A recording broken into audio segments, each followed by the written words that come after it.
Okay, सो जो अभी हमने थ्योरम अभी लेमा जो किया, लेमा 32.2, इसको हम ज्योमेट्रिकली समझते हैं कि वो ज्योमेट्रिकली कैसे काम करता है।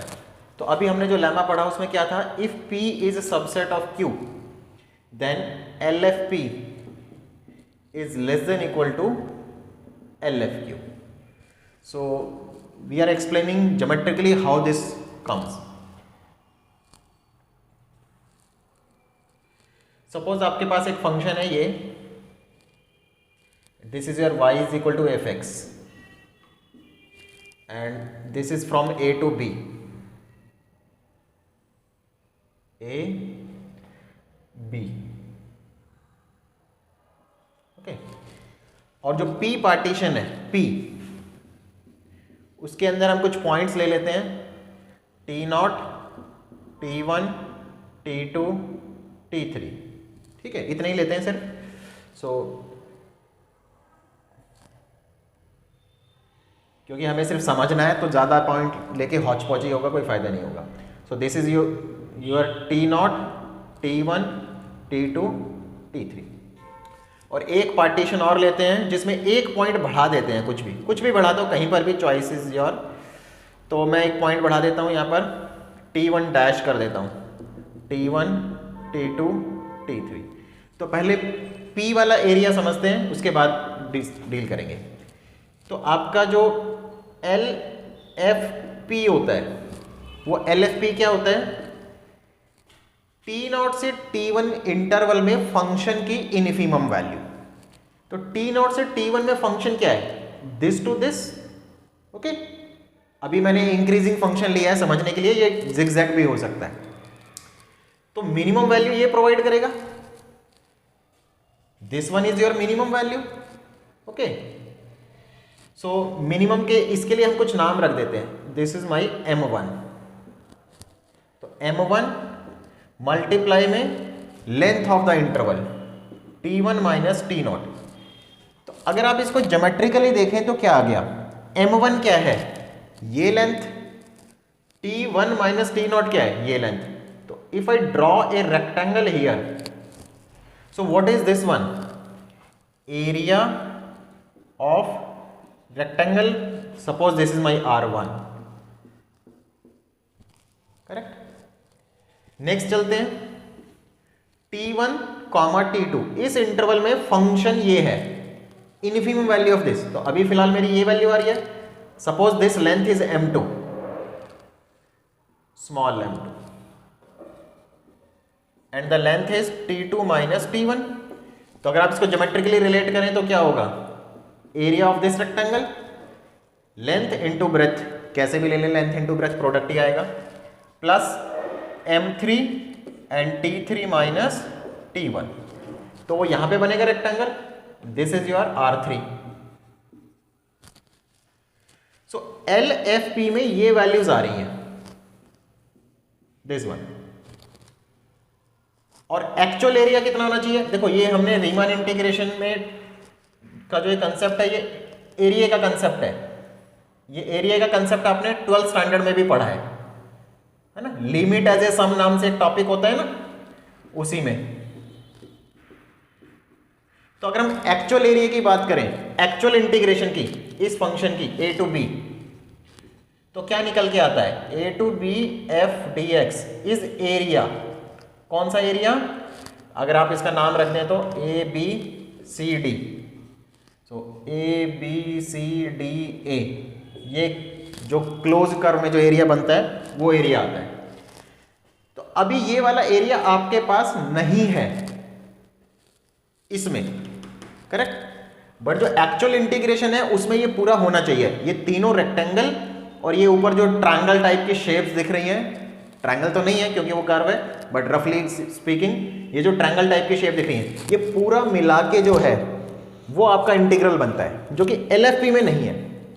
अब इसमें समझिए, अगर मैं Q पार्टीशन ले लूं तो एक पॉइंट इसमें एक्स्ट्रा आ गया जो इन दोनों के बीच में कहीं है, सपोज मैं यहां ले लेता हूं।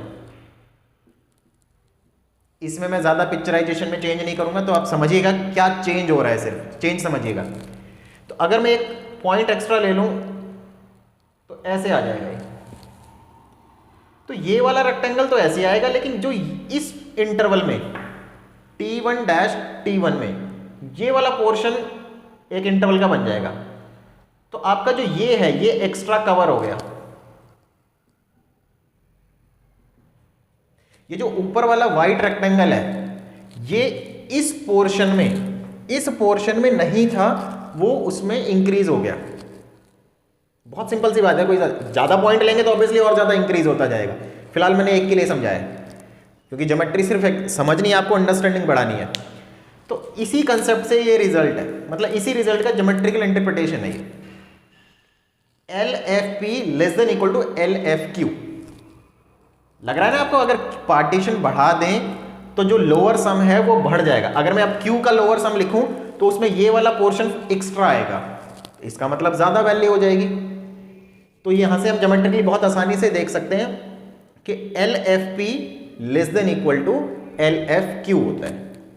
अब इसको याद कैसे रखेंगे? याद रखने के लिए भी मैं इसमें एक सजेशन देता हूं कि आप इसको कैसे याद रखें। देखिए सुनिए,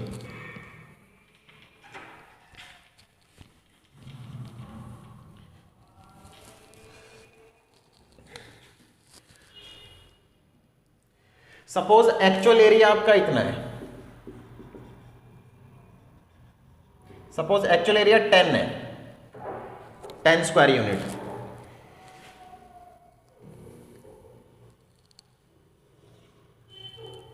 suppose this area is 10 square unit और आपने एक पार्टीशन लिया इसमें, तो LFP निकलेगा। सपोज ये 7.5 आ गया, तो जब आप एक पार्टीशन और चूज करेंगे जो P से बिगर होगा, तो जो LFQ निकलेगा वो ऑब्वियसली इससे ज्यादा निकलेगा। It is greater then 7.5 and obviously 10 से तो छोटा ही होगा, खैर क्योंकि लोअर सम है तो पिक्चर के कर्व के ऊपर नहीं जा पाएगा। करेक्ट। तो आप क्या देख रहे हैं, मान लीजिए ये 9 आ गया, तो जैसे हम पार्टीशन बड़ा करते हैं तो वैल्यू एक्यूरेसी की तरफ बढ़ती है, अच्छी हो जाती है। अब हम क्या कहेंगे कि if you have to partition P and Q, तो लोअर सम जो है एक्चुअल एरिया से कम होता है।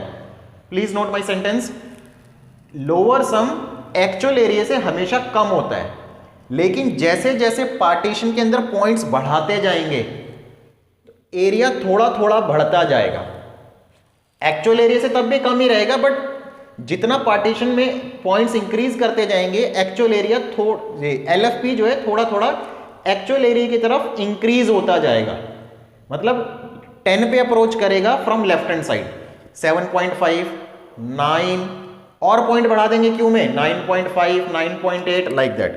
तो आप क्या कह रहे हैं, जैसे जैसे पार्टीशन में पॉइंट्स इंक्रीज करते जाएंगे तो आपका जो लोअर सम है वो इंक्रीज होता जाएगा। इसी वजह से कुछ बुक्स में ये डेफिनेशन लिखी होती है, रिफाइनमेंट। ठीक है, मैं इसको प्रॉपरली इसलिए नहीं लिखा क्योंकि रॉस की बुक में ये वर्ड नहीं है। तो रिफाइनमेंट क्या कहता है, वो कहता है कि if P and Q are partitions of closed interval AB and P subset of Q, then Q is refinement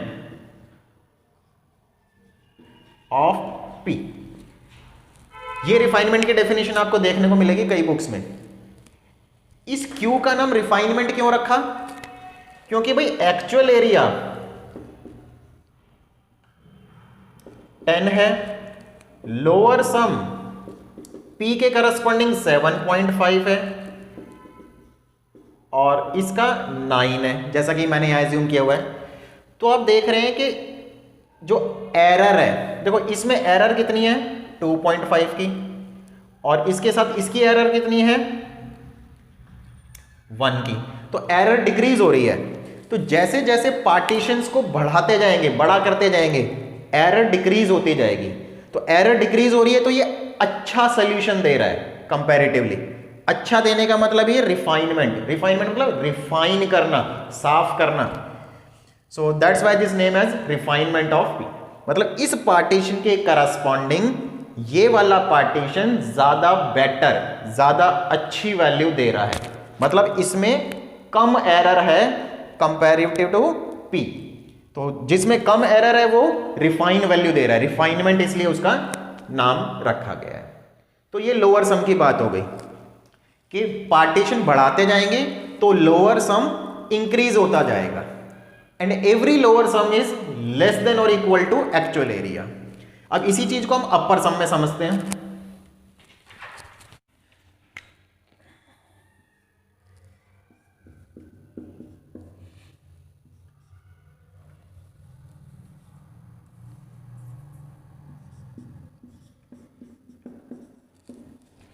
इसी चीज को अपर सम में समझते हैं कि बिगर पार्टीशन का अपर सम छोटा होता है। तो इस बार ऐसा क्यों हो रहा है, देखिए सपोज आपके पास ये फंक्शन है a to b t0 to t3 मान लेते हैं, वही t1 t2 सेम स्टोरी ले लेते हैं, ज्यादा चेंजेस नहीं करेंगे, t0 t1 t2 t3, और q एक पार्टीशन ले लेते हैं जिसमें एक पॉइंट बढ़ा देते हैं सिर्फ, ठीक है।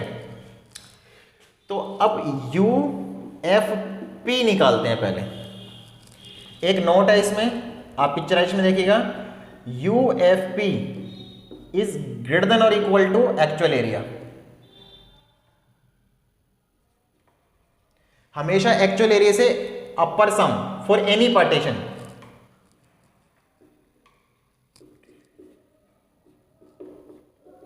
For any partition upper sum हमेशा बड़ा होगा। क्यों, देखिए अपर सम कैसे निकालते हैं, t0 कॉमा t1 के इंटरवल में सुप्रीमम वैल्यू फंक्शन की multiply length of the interval. तो t0 टू t1 में ये मेरा फंक्शन है, so what is my supremum value, ये फंक्शन की जो वैल्यू होगी वो सुप्रीमम होगी। Suppose this is capital M1, supremum value multiply length of the interval plus इस वाले में सुप्रीमम वैल्यू, ये फंक्शन है तो ये सुप्रीमम वैल्यू होगी,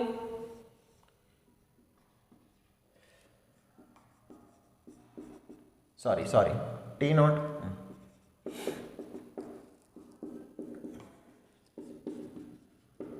ठीक है। इस तरीके से इसका भी निकाल लेंगे।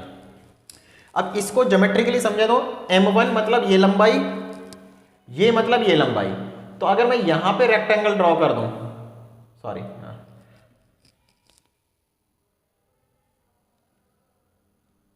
अगर मैं यहां ऊपर रेक्टेंगल ड्रॉ कर दूं तो इस रेक्टेंगल का एरिया है ये फर्स्ट टर्म, सेकंड टर्म क्या है M2 और ये लेंथ। तो देखो इस रेक्टेंगल का एरिया प्लस इस रेक्टेंगल का एरिया प्लस इस रेक्टेंगल का एरिया, ये तीनों रेक्टेंगल का एरिया मिला दें, प्लस कर दें तो ये वैल्यू बनेगी जो कि ये है। And obviously this value is bigger than the actual area of the function up to X axis, है ना। कर्व के नीचे तो ये वाला है ना, तो ये वाला पोर्शन अपर सम में ज्यादा आ रहा है। अब निकालते हैं यूएफक्यू। यूएफक्यू में क्या है, जब आप नई ये दोबारा पिक्चर बनाएंगे सपोज, तो ये पॉइंट एक्स्ट्रा लेंगे यहां पे,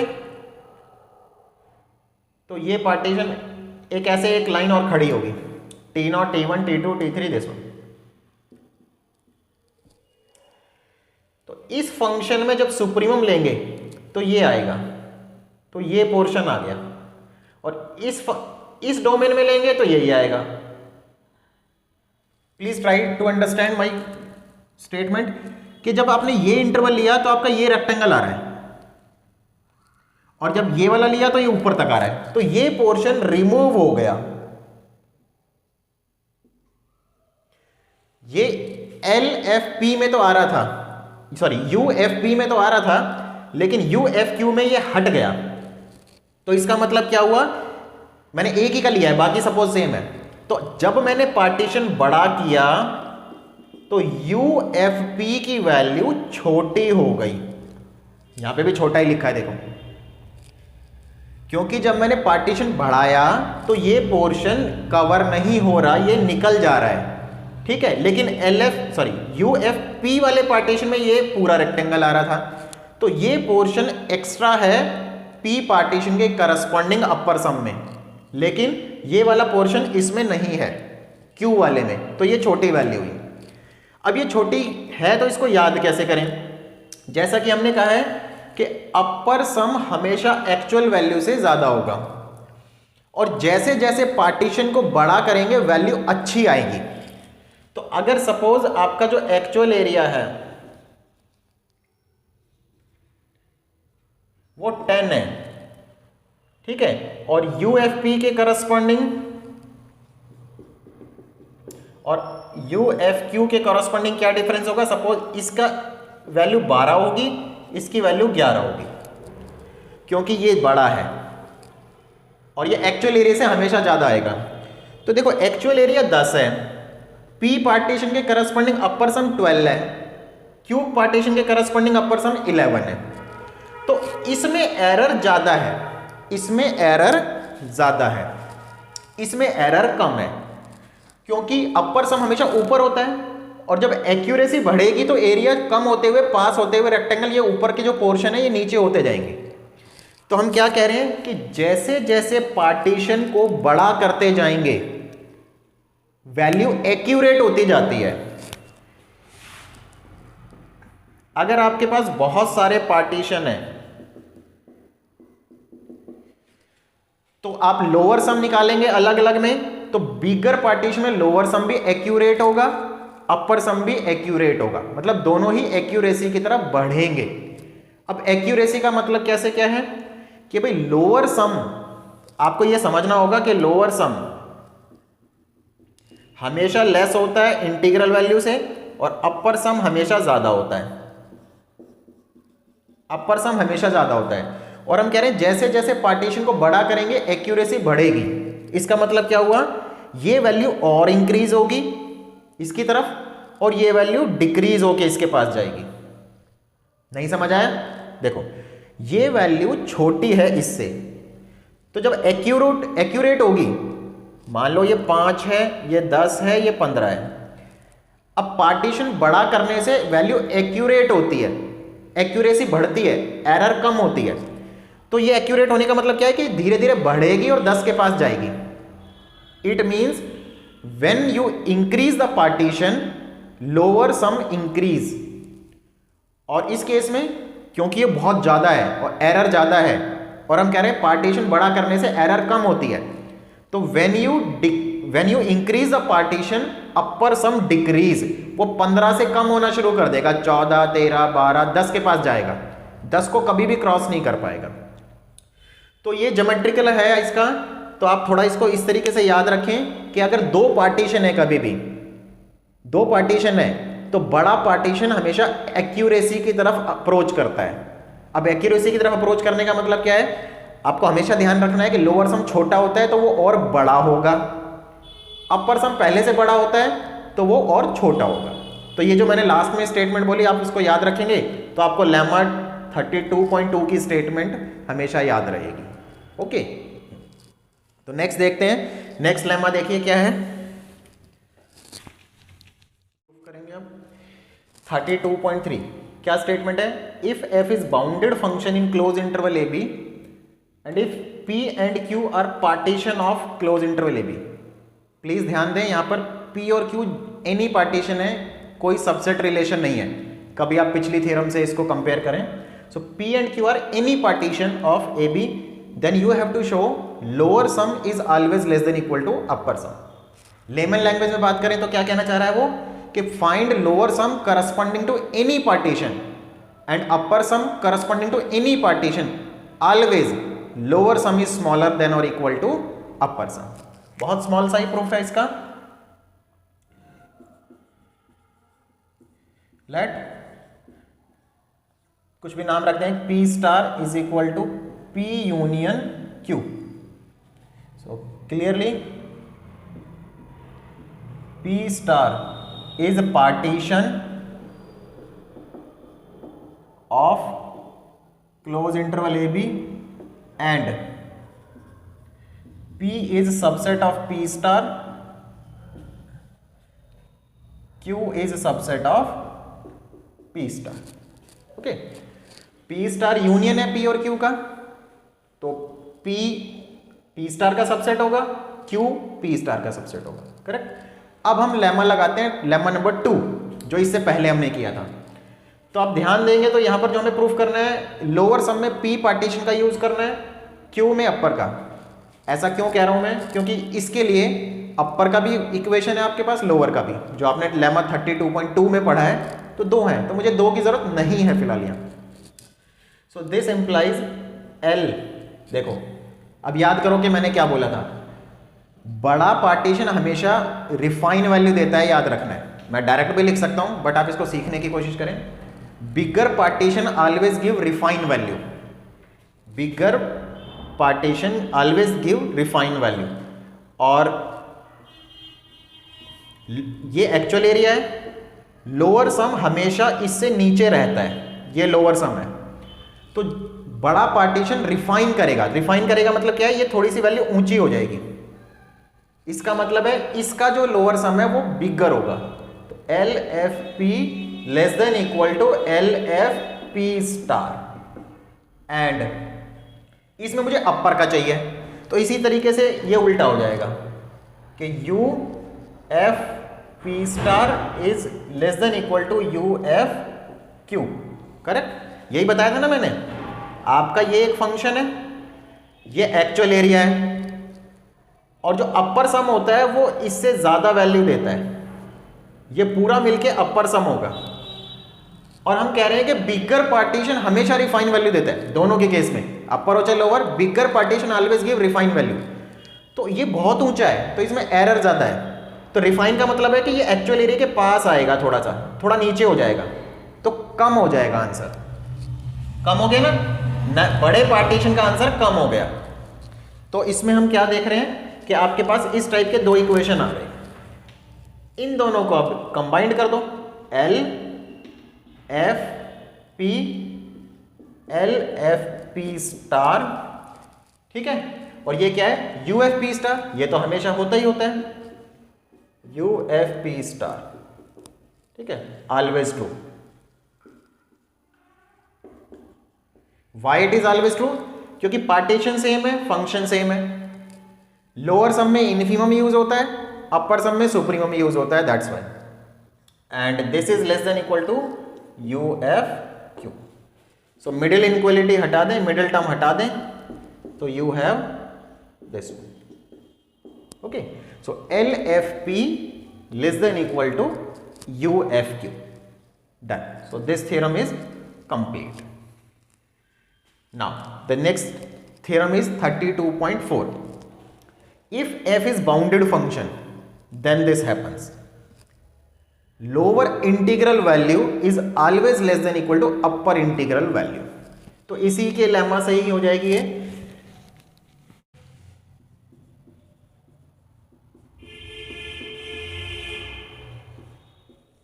थर्टी 32.4 का प्रूफ देखेंगे। Let P be any partition of closed interval AB.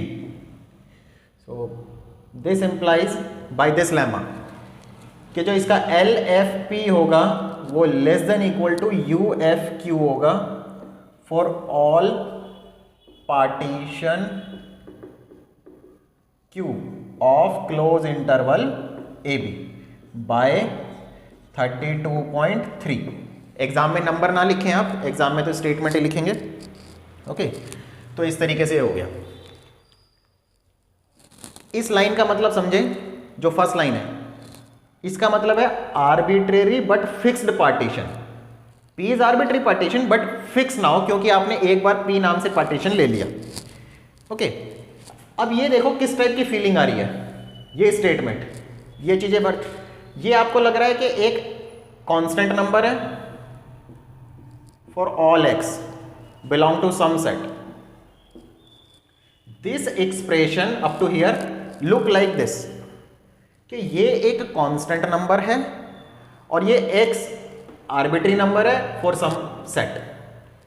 तो ये डेफिनेशन किसकी है, ये डेफिनेशन किसकी है, सेट एस बोल देता हूं मैं कि ए इज, देखो X always greater than equal to A, तो A is lower bound of S, correct. तो यहां से मुझे क्या मिलेगा, L F P is lower bound of, अब ये एस क्या है, जिस सेट में ये बिलोंग कर रहा है, ये बिलोंग कर रहा है, तो ये किस बिलोंग करता है, U F Q, Q is partition of close interval A B, okay. तो this is lower bound of this. अब लोअर बाउंड और इनफीमम में अगर कंपेयर करें तो क्या होगा, ये तो है लोअर बाउंड और ये है इनफीमम इसी सेट का, you F Q, Q is partition,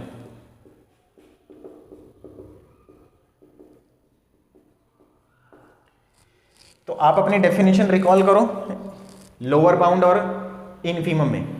infimum की डेफिनेशन क्या होती है, infimum is greatest lower bound, मतलब एक सेट है जैसे कि ये सेट है, इसके जितने भी लोअर बाउंड होंगे इनफीमम उनमें सबसे बड़ा होगा, तो ये बड़ा होगा। Infimum of a set is greater than equal to all the lower bounds, infimum बड़ा होता है लोअर बाउंड से, करेक्ट। अब इसका नाम हमारी डेफिनेशन के हिसाब से क्या है, this is U F upper integral, है ना, जो हमने डार्बॉक्स इंटीग्रल की डेफिनेशन पढ़ी थी उसमें यही था। तो हम क्या देख पा रहे हैं, whatever the partition we take L F P less than equal to U F, यहां पे अब पार्टीशन का कोई रोल नहीं है, तो इसको हम ऐसे लिखेंगे, देखो L F P less than equal to U F for all partition P of close interval A B. हम क्या कहना चाह रहे हैं कि भाई हम कोई भी पार्टीशन ले लेते, यहां पे कई बच्चों को कंफ्यूजन होती है कि सर अभी फिक्स कह रहे थे अब आपने ये लिख दिया। इस लाइन तक देखिए आप, इस लाइन तक हमें कंक्लूजन क्या कह रहा है पूरा, कि whatever we partition take in the beginning you always able to show L F P less than equal to U F, मतलब कोई भी पार्टीशन ले लेते लोअर सम यूएफ से छोटा ही आता। तो इस बात को समझने के बाद हम इसको ऐसे लिख सकते हैं कि भाई lower sum less than this for all partition P. अब देखो एक ऐसी स्टेटमेंट दिखाई दे रही है, ये कांस्टेंट,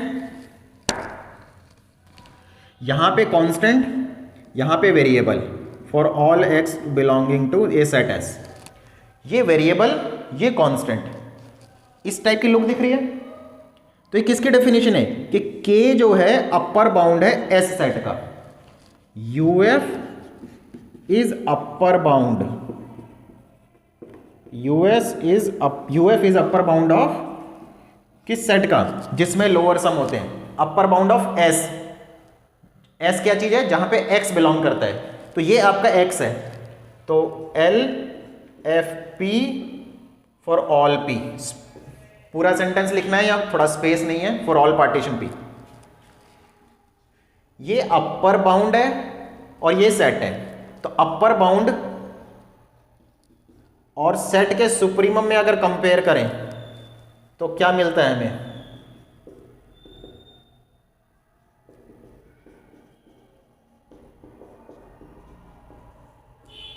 क्या मिलता है। अब सुप्रीमम क्या होता है, लीस्ट अपर बाउंड, सबसे छोटा अपर बाउंड, तो ये अपर बाउंड है सेट का और ये क्या चीज है, supremum of the same set, तो सुप्रीमम छोटा होता है अपर बाउंड से, है ना। तो यूएफ और इसका नाम क्या होता है, एलएफ। तो कंप्लीट हो चुका है, बस इसको बुक के स्टाइल में लिख दीजिए, LF is less than equal to UF. So you can say lower integral value is always less than equal to upper integral value। तो आज की इस वीडियो में हम इतना ही पढ़ेंगे, नेक्स्ट वीडियो में नेक्स्ट थ्योरम है 32.5, वहां से शुरू करते हैं। अगर आपको वीडियो पसंद आया तो प्लीज़ वीडियो को लाइक कीजिए, दोस्तों के साथ शेयर कीजिए। Thank you very much.